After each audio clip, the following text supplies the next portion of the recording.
ہمارے channel AGO official کو subscribe کریں اور نئی اپڈیٹس کے لیے گھنٹی کے بٹن کو ضرور دبائیں۔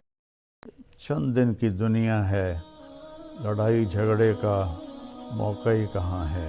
ہم اپنے دلوں کو صاف کر کے لڑے ہوئوں سے صلح کر لیں، معاف کر لیں۔ آپ کے رب کی بہت بڑی رحمت آپ پہ نازل ہوئی تو آپ نرم ہو گئے اپنی امت کے لیے۔ اگر آپ کی زبان کا بول سخت ہوتا اور مزاج میں شدت ہوتی تو ان کے بارے میں اللہ کہہ رہا ہے یہ سارے بھاگ جاتے، آپ کو چھوڑ جاتے۔ میرے اللہ نے فرعون کے پاس موسیٰ علیہ السلام کو بھیجا۔ فرعون سے بڑا مجرم شاید ہی کوئی ہو جس نے کہا انا ربکم الاعلی۔ تو اللہ نے دونوں بھائیوں سے فرمایا فقولا لہ قولا لینا کہ موسیٰ ہارون فرعون کے ساتھ نرم لہجے میں بات کرنا۔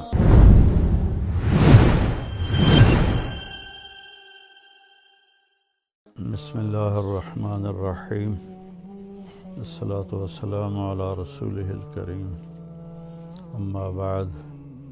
میرے محترم بھائیوں بہنوں، عزیزوں، بچوں بچیوں، السلام علیکم ورحمۃ اللہ وبرکاتہ۔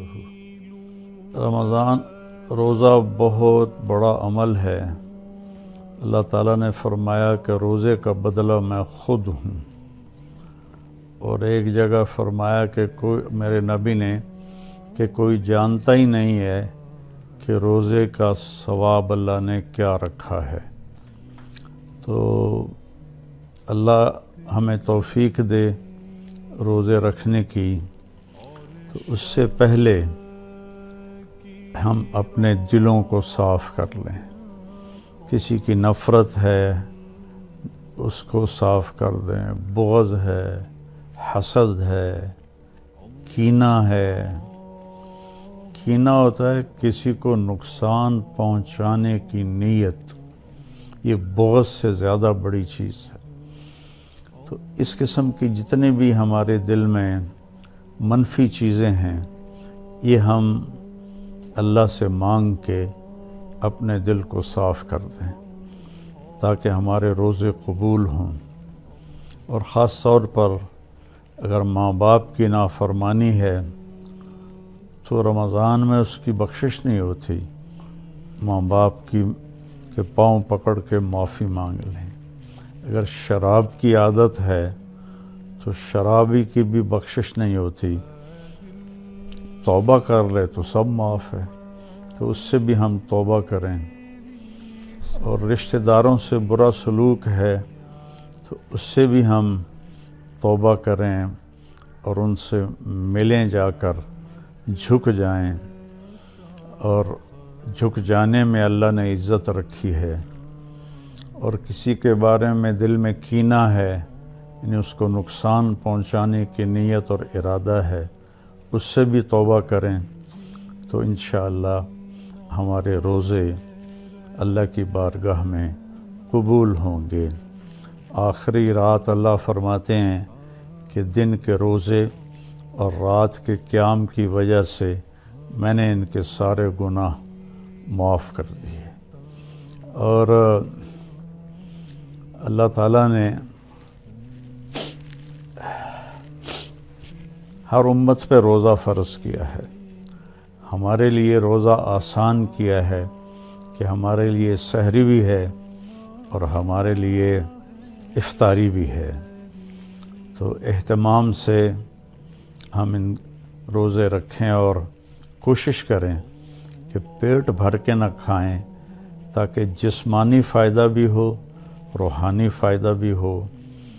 اگر ایک مہینہ پورا ہم اس طرح روزہ رکھیں کہ ہمیں ظہر سے بھوک لگنی شروع ہو جائے تو پورے مہینے میں ہمارے جسم کے اندر جتنی بھی کثافتیں اور غلط چیزیں جمع ہیں وہ ساری دھل جاتی ہیں اور صاف ہو جاتی ہیں۔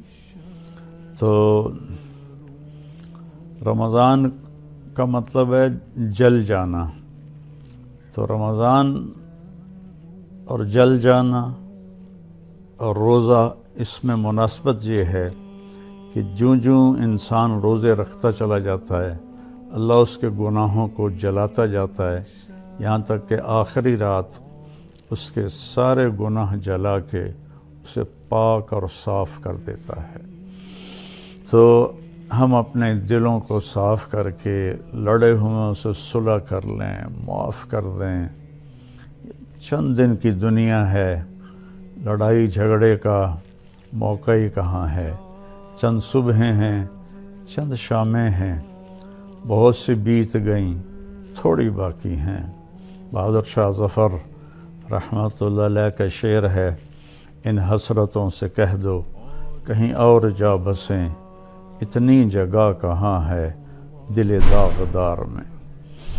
تو دل داغدار میں اللہ کی محبت اور اللہ کے رسول کی محبت اور اللہ کے بندوں سے محبت اپنائیں تاکہ ہمارا ہر عمل قبول ہو اور اللہ تعالی ہم سے راضی ہو۔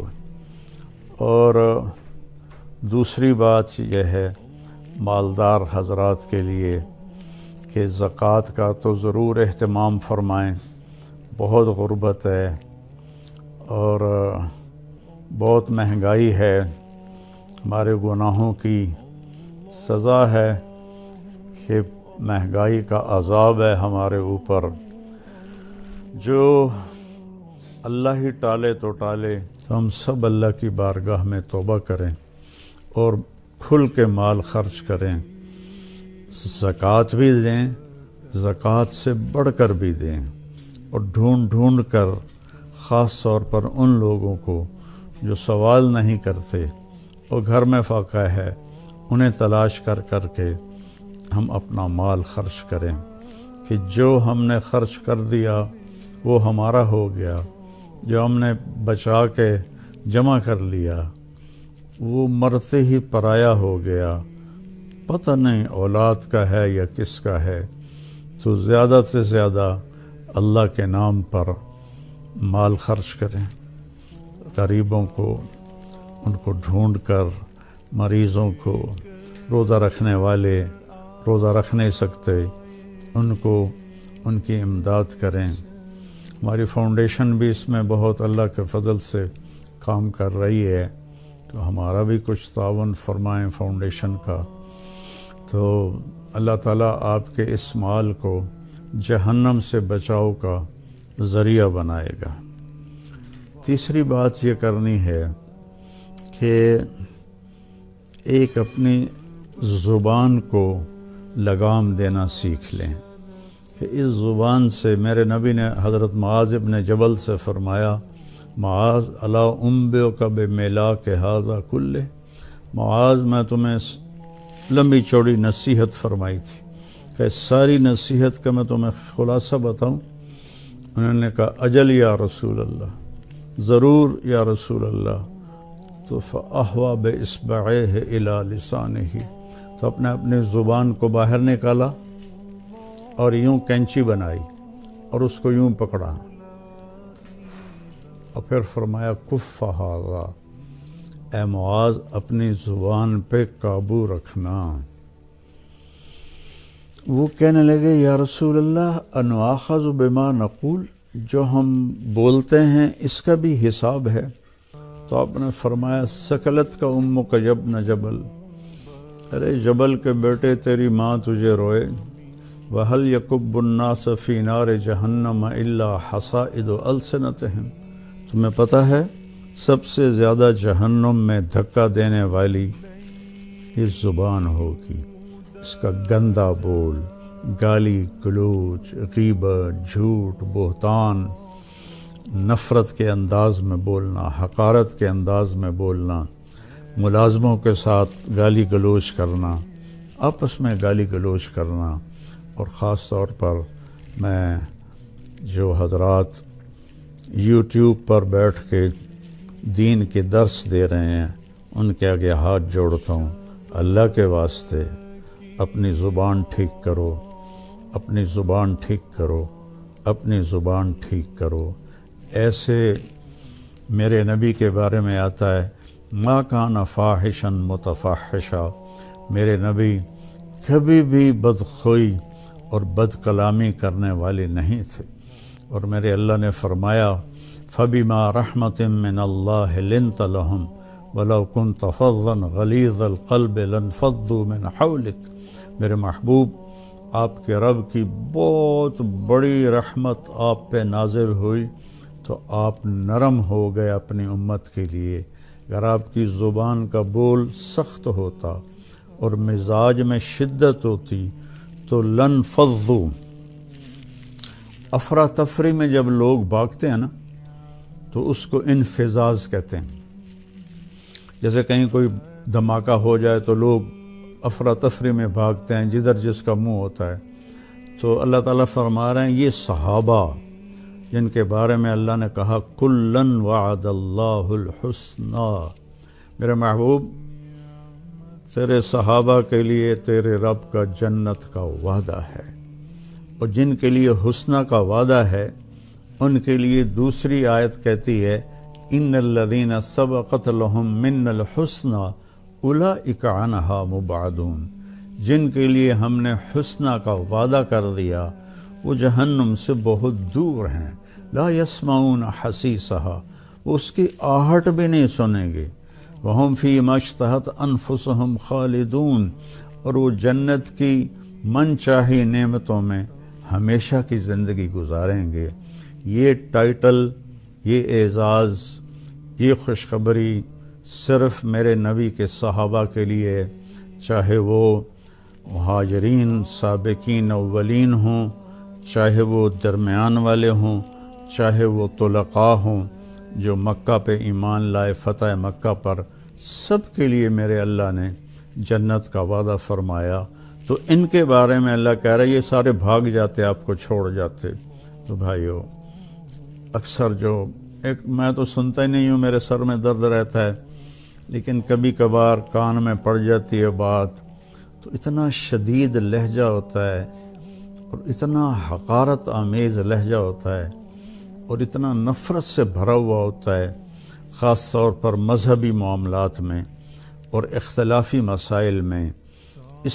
اس قدر وہ آتش فشاں پہاڑ بن جاتے ہیں کہ ان کے منہ سے آگ نکلتی ہے۔ تو میرے نبی کی زندگی سیکھو کہ آپ نے کس طرح نرم رویے سے عرب کے سارے بت پرستوں کو رام کیا، اور اللہ تعالیٰ نے فرمایا کہ جاہد الکفار والمنافقین واغلظ علیہم، ان کے ساتھ آپ جہاد کریں، منافق اور کفار کے ساتھ، اور ان پر شدت اختیار کریں۔ لیکن آپ دیکھیں سیرت النبی میں کہ آپ نے عبداللہ بن ابی کو بھی کبھی برا نہیں فرمایا اور منافقین کو بھی کبھی برا نہیں فرمایا، اور آپ کی زبان سے کسی کے لیے دکھ بھرا بول نہیں نکلا۔ تو میں سارے بھائی بہنوں سے کہتا ہوں یہ وبا، یہ بلا ہمارے گھروں میں ہے، عورتوں میں ہے، مردوں میں ہے۔ صرف خطیبوں کی بات نہیں کر رہا، خطیب چونکہ ممبر پہ لوگوں کو خطاب کر رہا ہوتا ہے یا وہ یوٹیوب پہ لوگوں کو خطاب کر رہا ہوتا ہے، تو اس کی زبان میں اگر زہر ہو تو وہ کیا دین کا کام کر رہا ہے؟ وہ کوئی اور ہی کر رہا ہے، دین کا کام نہیں کر رہا ہے۔ میرے اللہ نے فرعون کے پاس موسیٰ علیہ السلام کو بھیجا۔ فرعون سے بڑا مجرم شاید ہی کوئی ہو جس نے کہا انا ربکم الاعلی۔ تو اللہ نے دونوں بھائیوں سے فرمایا فقولا لہ قولا لینا، کہ موسیٰ ہارون فرعون کے ساتھ نرم لہجے میں بات کرنا۔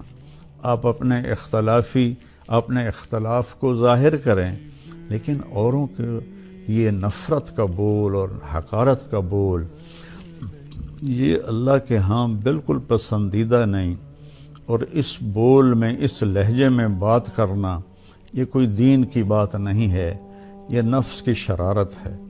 تو میری آپ سے گزارش ہے میٹھا بول بولیں، اگلے کو عزت دیتے ہوئے اختلاف رائے کریں، نہ کہ نفرت و حقارت کہ شعلے برساتی ہوئی زبان ہو اور اگلوں کا دل چیر کے رکھ دے، اور سارے گھر میں مستورات اور مرد سب سے کہتا ہوں کہ اپنی زبان کے بول کو میٹھا کر لیں، اپنے نوکروں نوکرانیوں کے ساتھ خاص طور پر درگزر اور نرمی کا معاملہ کریں، سختی کا معاملہ نہ کریں۔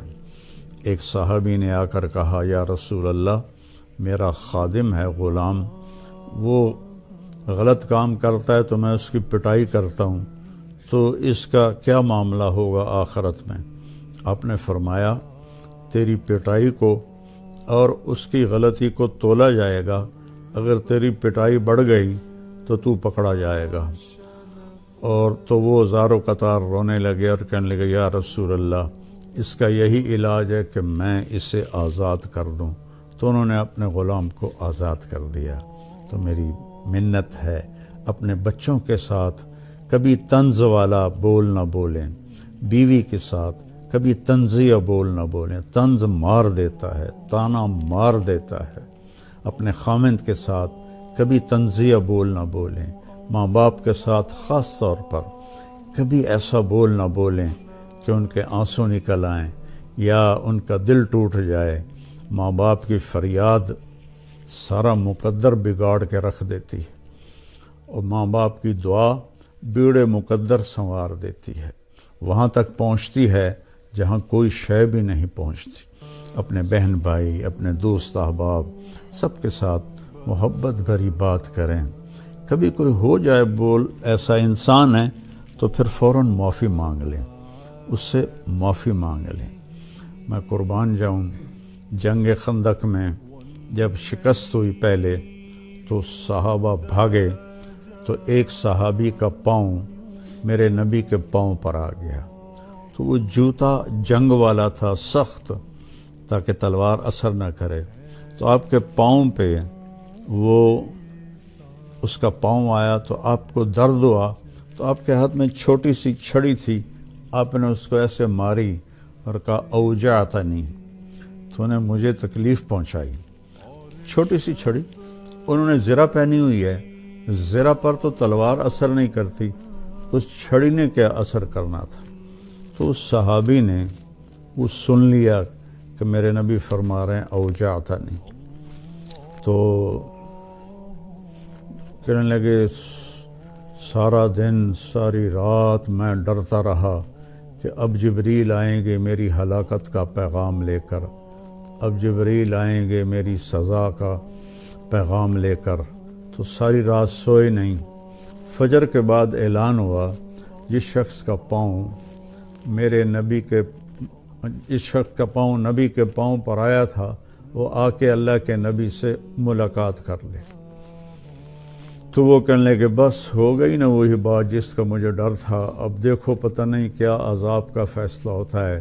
وہ کانپتے ہوئے ڈرتے ہوئے تشریف لائے، تو آپ اسے دیکھ کر مسکرائے اور فرمایا، میرے پیارے، کل میں نے تمہیں چھڑی مار دی تھی، میں اس کی آپ سے معافی مانگتا ہوں، اور یہ 100 اونٹ آپ کو اس کے بدلے میں ہدیہ کرتا ہوں۔ یہ میرے نبی کا معاملہ تھا۔ ہم لوگوں کے دل توڑ کر، کفر کے فتوے لگا کر، ایک دوسرے کو کافر کہہ کر، ہم ایسے اپنے غصے کی آگ میں جل بھن رہے ہوتے ہیں، تو ہماری بات کہاں اللہ کی بارگاہ میں قبول ہوگی؟ تو بھائیو، اختلاف کے بھی آداب سیکھو، اختلاف رائے کے بھی آداب سیکھو، اور بولنے کے بھی آداب سیکھو کہ ماں باپ سے کیسے بولنا ہے، بیوی سے، بچوں سے، خامند سے، بہن بھائیوں سے، اپنوں سے، غیروں سے، کوئی ایسا بول نہ نکلے۔ ابو دجانہ رضی اللہ تعالیٰ عنہ بہت بڑے صحابی ہیں، تو وہ فرمانے لگے ایک دن کہ میں تمہیں بتاؤں، میری بخشش کا سب سے بڑا عمل یہ ہے کہ میری زبان سے کسی کو دکھ نہیں پہنچا اور میرے دل میں کسی کے لیے نفرت نہیں ہے۔ تو یہی 2 باتیں سارا معاشرہ اپنا لے، اور خاص طور پر جو ممبروں پر، یوٹیوب پر لوگوں کو دین سنا رہے ہیں، وہ خاص طور پر اس کو اپنائیں، ایک اچھی مثال پیش کریں، ایک اچھی مثال پیش کریں۔ گالم گلوچ اور بد زبانی میرے اللہ کی بارگاہ میں ہرگز قبول نہیں ہے، اور کسی سے ناراض ہیں تو اس کو معاف کر دیں، کوئی آپ سے ناراض ہے تو اس سے جا کے معافی مانگ لیں، تو ہمارے روزے انشاءاللہ قبول ہو جائیں گے۔ جو ہی رمضان آتا ہے تو تراویح پہ مناظرے شروع ہو جاتے ہیں۔ میں ایسے ہی یوٹیوب دیکھ رہا تھا تو وہ ایک سامنے آیا، 20 تراویح پڑھنے والوں کو چیلنج۔ او بھائی اللہ کے واسطے یہ چیلنج اپنے پاس رکھو۔ حضرت عمر رضی اللہ تعالیٰ عنہ نے 8 تراویح کا بھی حکم دیا ہے، صحیح حدیث ہے، اور آپ نے 20 تراویح کا 3 وتر کے ساتھ حکم دیا ہے، صحیح حدیث ہے۔ کوئی اس پہ عمل کر لیتا ہے، کوئی اس پہ عمل کر لیتا ہے، دونوں ٹھیک ہیں۔ باقی یہ نوافل ہیں، کوئی 20 پڑھو، 40 پڑھو، اہل مدینہ 40 پڑھتے تھے۔ یہ تراویح کا لفظ کہاں سے آیا کہ اہل مکہ 4 رکعت پڑھتے تھے پھر ایک طواف کرتے تھے۔ ترویح کہتے ہیں تھوڑی دیر کے آرام کو، پھر 4 رکعت پڑھ کے اور ایک طواف کرتے تھے، تو اس طرح ان کو تھوڑا آرام بھی ہو جاتا تھا، پھر آگے شروع ہو جاتے تھے۔ مدینے والوں کو پتہ چلا کہ مکے والے تو ہر 4 تراویح کے بعد طواف کرتے ہیں، تو ہم کیا کریں؟ انہوں نے 40 رکعت پڑھنی شروع کر دی۔ تو اس پہ لوگوں کو تشویش میں نہ ڈالیں۔ جو 20 پڑھ رہا ہے وہ بھی ٹھیک کر رہا ہے، جو 8 پڑھ رہا ہے وہ بھی ٹھیک کر رہا ہے، جو 40 پڑھ رہا ہے وہ بھی ٹھیک کر رہا ہے۔ یہ قیام اللیل ہے، اللہ تعالیٰ کے نبی نے 3 دن صرف کیا، اس کے بعد نہیں کیا، اور ہم تو سب پورا مہینہ کرتے ہیں۔ اس کو حضرت عمر رضی اللہ تعالیٰ عنہ نے جاری فرمایا، اور دونوں صحیح روایات ہیں، 8 کی بھی 3 رکعت 11، اور 20 کی بھی اور 3 رکعت وتر۔ تو کثرت سے تلاوت کریں قرآن کی۔ بخاری شریف کی روایت ہے، کانا رسول اللہ صلی اللہ علیہ وسلم اجود الناس، اللہ کے نبی سب سے زیادہ سخی تھے۔ وَأَجْوَدُ مَا يَكُونُ فِي رَمَضَانَ حِينَ يَلْقَاهُ جِبْرِيلُ يَأْتِيهِ كُلَّ لَيْلَةٍ فَيُدَارِسُهُ الْقُرْآنَ، اور رمضان میں آپ بہت زیادہ سخی ہو جاتے تھے جب جبریل آتے تھے۔ روزانہ رات کو آپ جبریل کے ساتھ قرآن کا دور فرماتے تھے۔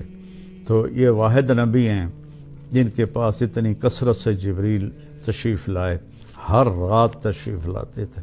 میرے نبی کو 9 رمضان ملے، تو ہر رات کو، اور آخری رمضان میں 2 دفعہ آتے تھے، 2 دفعہ قرآن کا دور ہوا آپ کا جبریل کے ساتھ، اور فرمایا ولا رسول اللہ صلی اللہ علیہ وسلم اجود بالخیر من رمضان من الریح المرسلہ، کہ اللہ کے نبی رمضان میں جبریل کے ملنے پر تیز ہوا سے بھی زیادہ آپ کی سخاوت ہوتی تھی۔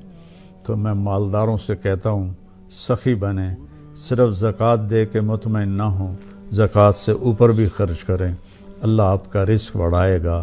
اللہ مجھے آپ کو توفیق نصیب فرمائے۔ السلام علیکم ورحمۃ اللہ وبرکاتہ۔